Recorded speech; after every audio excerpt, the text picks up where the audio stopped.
And for hanging out with us still today. We are the last group to go, so keep our ideas fresh in your minds after we present.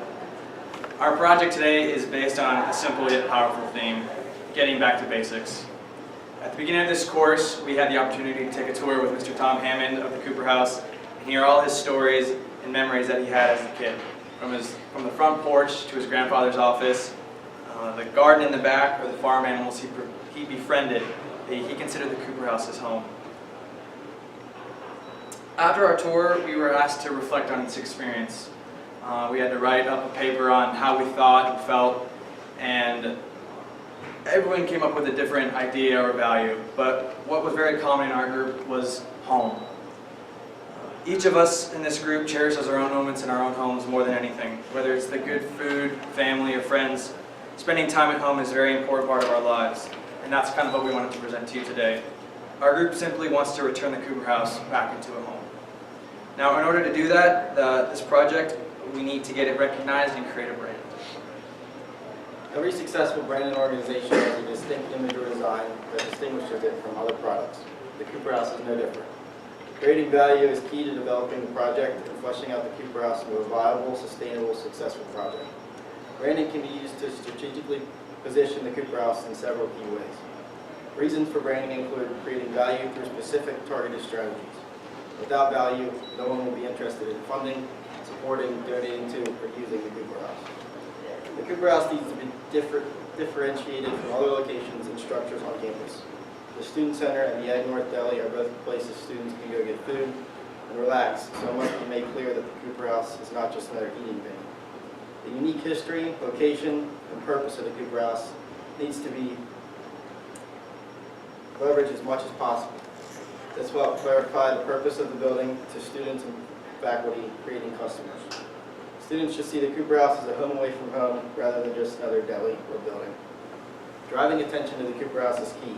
As it is an isolated location on campus, this must be used as an asset to draw people to the Cooper House, creating a space free from stress of class and work.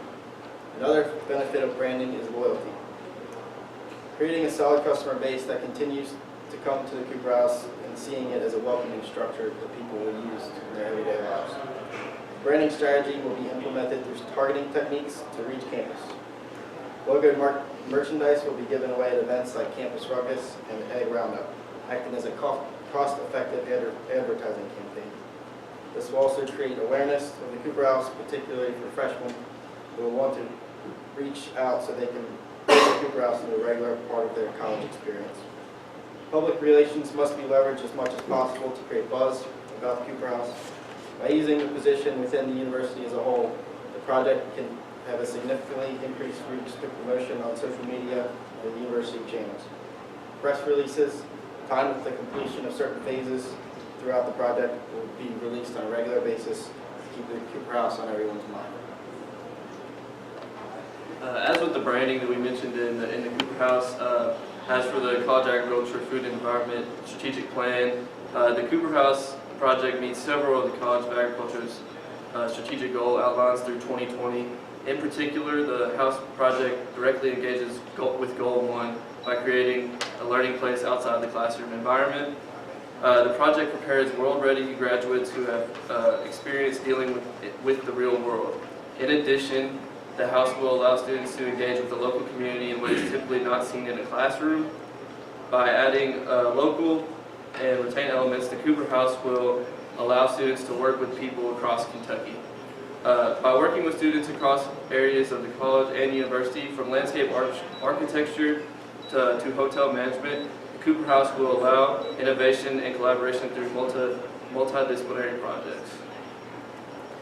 And now that you've heard a little bit about our branding and introduction, we're going to talk about the specifics with the floors in the Cooper House.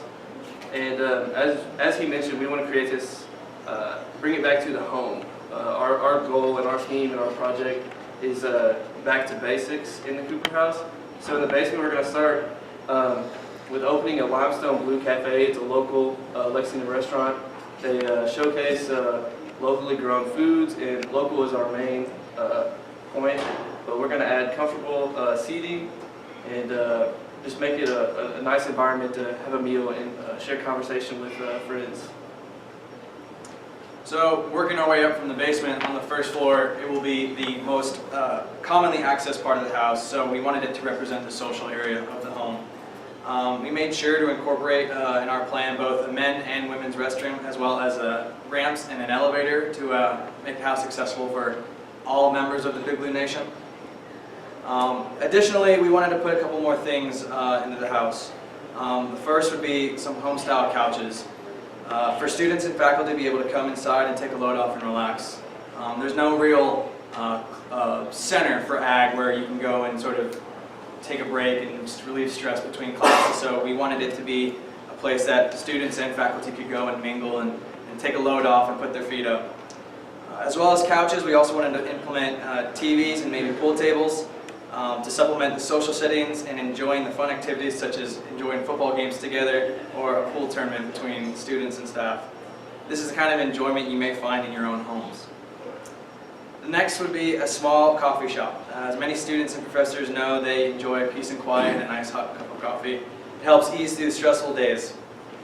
What we think would also be the last additional valued addition to the house would be the stained glass window, which Mr. Hammond spoke of.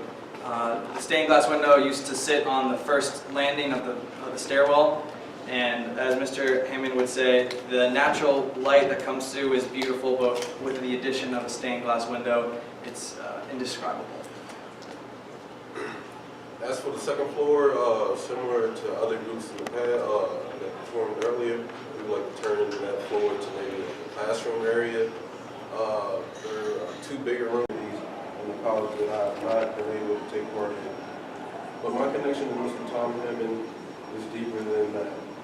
When I was 10, I fell in love with horse racing thanks to Smarty Jones. In 2004, Kentucky Derby winner. Smarty's Belmont Stakes was the first race I ever saw, which was covered by NBC and Mr. Hammond. I still remember the telecast vividly as the race and the day changed the course of my life in every conceivable way. Since Belmont Day in 2004, I began consuming as much about the sport as possibly could. For a 10-year-old living in Texas, his family knew nothing about horses, let alone racing. Tom Hammond guided my passion in many ways, as watching racing often on NBC was one of the primary ways I learned early on.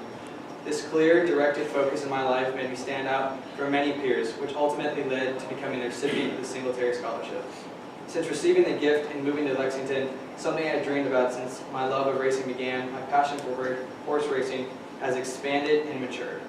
Working in the industry through numerous internships and even studying abroad to work at an Irish stud farm has greatly enhanced my knowledge, allowing me to pursue opportunities that I would have not been able to without the Hammond's generous donation. Upon entering AEC 320, I had no idea what the class would cover.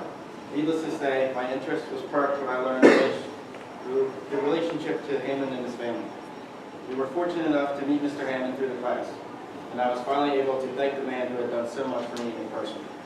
For me, the Cooper House project is an extension of a thank you, but one that comes from more than just one voice. The contribution to the university for Mr. Hammond and his family has made a lasting impression on the campus, particularly through their investment in human capital. It's time that the university and the College of Agriculture support the Cooper House. Something has to be done so meaningful to Mr. Hammond by investing in a structure that will make a significant contribution to the students. I think that is how both Hammond and the former dean would like to leave a lasting legacy on this campus. Our personal ties to the Cooper House come from the values and memories that we have from our own homes and the values and memories of Mr. Hammond's family and the Cooper House that they have to offer. We hope this presentation has provided you with all the insight on what the Cooper House could become again, a home away from home.